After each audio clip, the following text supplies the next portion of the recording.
తిరుపతి నుండి political journey ప్రారంభించిన పవన్ కళ్యాణ్ అప్పట్లో ఒక స్ట్రాంగ్ ఎమోషనల్ వేవ్ క్రియేట్ చేశారు.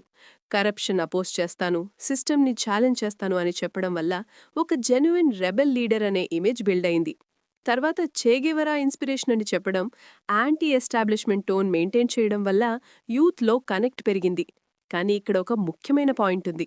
కమ్యూనిజం ప్రిన్సిపల్స్ ప్రకారం సొసైటీలో క్లాస్ ఈక్వాలిటీ ఉండాలి, వెల్త్ రీడిస్ట్రిబ్యూషన్ జరగాలి, రిలిజన్ని ప్రైవేట్ లేదా ఇర్రెలవెంట్గా చూడాలి.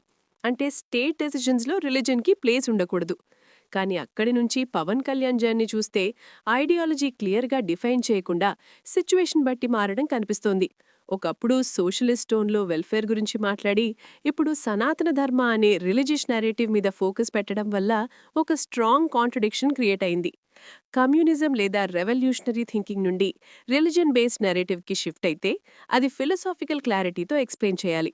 లేకపోతే అది ఎవల్యూషన్ కాదు, ఆపర్చునిస్టిక్ రీపొజిషనింగ్లా కనిపిస్తుంది.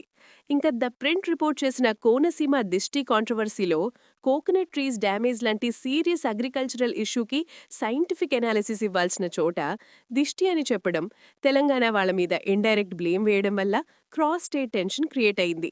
ఇది లీడర్షిప్ జడ్జ్మెంట్ మీద సీరియస్ క్వశ్చన్ రేస్ చేస్తుంది. ఎందుకంటే డిప్యూటీ సీఎం స్థాయి వ్యక్తి ఫ్యాక్ట్స్, డేటా, సైంటిఫిక్ రీజనింగ్ మీద మాట్లాడాలి, కానీ సూపర్స్టిషన్ మీద కాదు.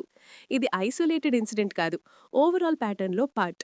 ఇమోషనల్ స్టేట్మెంట్స్, సెన్సేషనల్ యాంగిల్స్ గానీ స్ట్రక్చర్డ్ పాలసీ క్లారిటీ లేకపోవడం, అన్ఎంప్లాయ్మెంట్, ఎడ్యుకేషన్, హెల్త్ వంటి కోర్ గవర్నెన్స్ ఇష్యూస్ ఉన్న సమయంలో ఐడియాలజీ షిఫ్ట్స్, రిలీజియస్ నెరేటివ్స్ మీద ఫోకస్ పెరగడం వల్ల పబ్లిక్ అటెన్షన్ డైవర్ట్ అవుతుంది.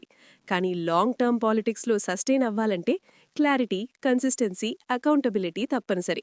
బిగ్గెస్ట్ క్రిటిసిజం ఏమిటంటే స్ట్రాంగ్ ఫ్యాన్ బేస్ ఉన్న ఆ ఎనర్జీని concrete policy framework, economic road map, administrative డైరెక్షన్గా కన్వర్ట్ చేయడంలో గ్యాప్ కనిపించడం. స్పీచెస్లో ఇంటెన్సిటీ ఉన్నా గవర్నెన్స్లో డెప్త్ కనిపించడం లేదు. లీడర్షిప్ అంటే ట్రెండ్ ఫాలో అవ్వడం కాదు, డైరెక్షన్ ఇవ్వడం.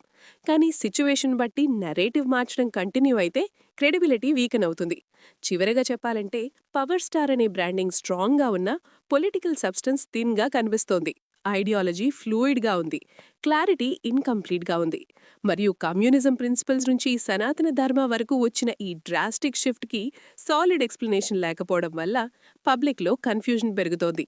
ఇది లాంగ్ టర్మ్ క్రెడిబిలిటీకి సీరియస్ రిస్క్ అవుతోంది. ఎందుకంటే డెమోక్రసీలో ఇమేజ్ కంటే క్లారిటీ ముఖ్యం.